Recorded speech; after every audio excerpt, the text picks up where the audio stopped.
This is Mrs. Sands and her two daughters, Phyllis and Marjorie. Mrs. Sands had bad arthritis and was semi-bedridden in her later years, so this picture was taken in her bedroom, which is the room that we are currently restoring. The next couple of pictures are just to remind you of the state of this room when we bought the house in 2011. Lovely large mirrors on the two main walls and blue flowered and striped paper from the 80s with matching blue carpet.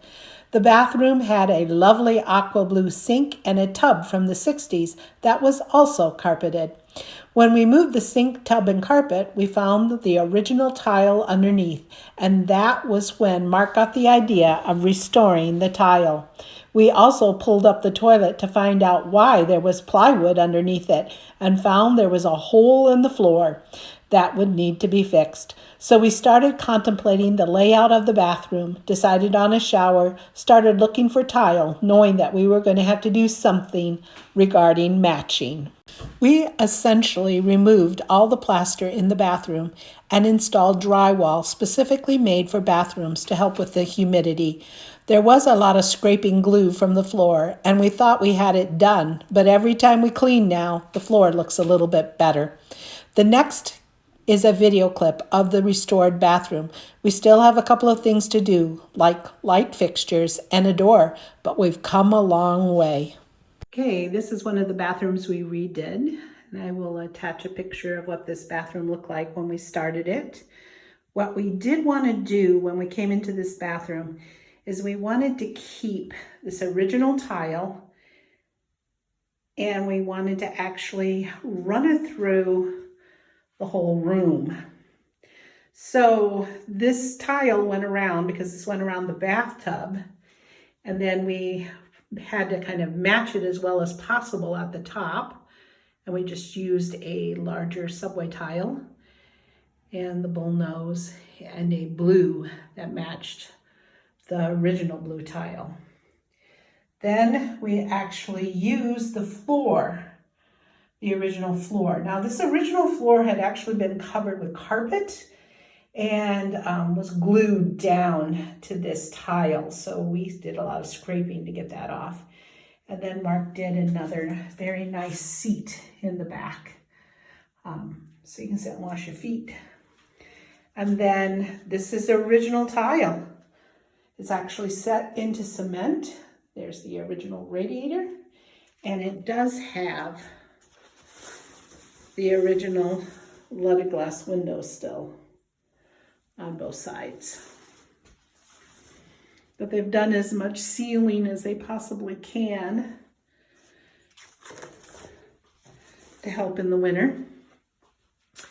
And then as you come around, again, this tile went around the whole room. So this is all original.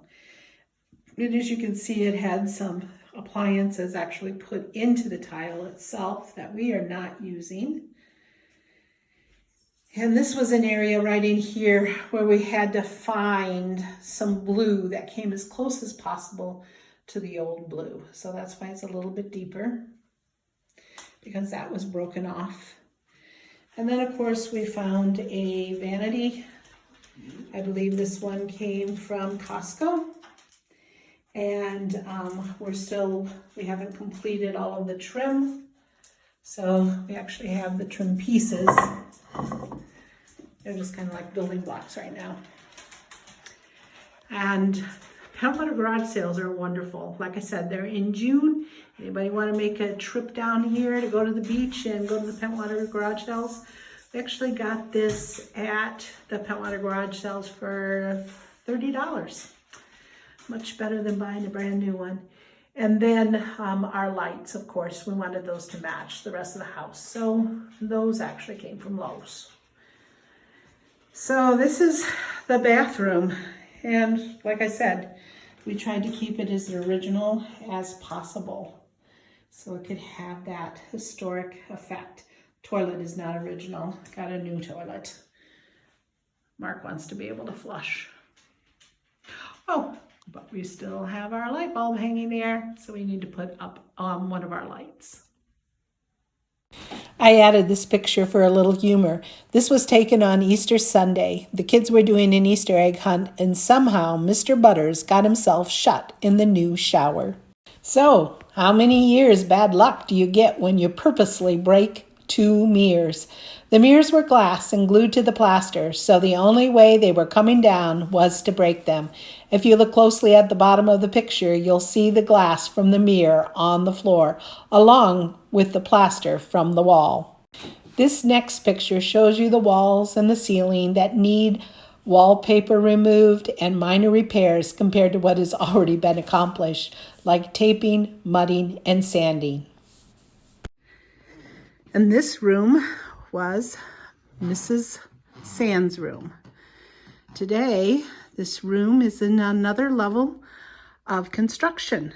If there wasn't construction in this house somewhere or multiple places, it would be sorely disappointing. But we have construction here again. We'll continue, hopefully, after the Thanksgiving rush is done. Okay, we have new drywall up, and it has been taped and mudded and sanded, and a first layer of primer on. This room used to actually have holes. Well, the plaster was coming down. So this has all been fixed and now and cleaned up around the vent. And now we just have to get another couple of layers on here of drywall mud, then frame out this door.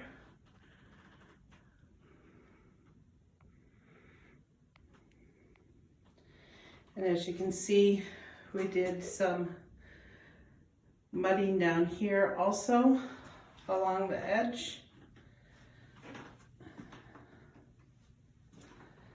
There was a bed back here, and we're going to have to mud around there also, but that's old plaster. That is still in pretty good shape, so we'll just kind of smooth that out. The lovely blue tape is to help with the seals on the windows for the winter.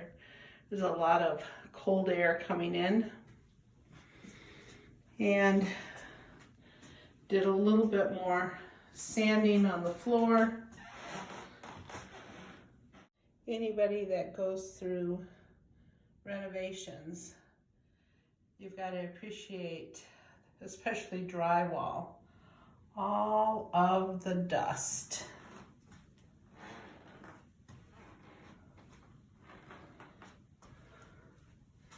So there'll be a lot of cleaning when we're done. And there's one that doesn't have drywall dust all over it. Ta-da! We still have a light bulb hanging from the ceiling, but you gotta admit, the walls look beautiful. You've come to the right channel if you like watching an old house being restored, or if you like the concept of the walls telling you a story, or last, if you like thrifting and the thrill of the hunt, then you've come to the right channel. And it would be nice if you would hit like or even subscribe, then we can bring you more content that you're actually interested in. If you hit the bell, oh my, then you'll be notified every time we upload a new video. Mark and I have a lot of plans for 268 Park Street, and we'd like to know a little bit about what you'd like to see our content to be. So help us bring a piece of the past to the present and the future, and join us in our next video. Bye.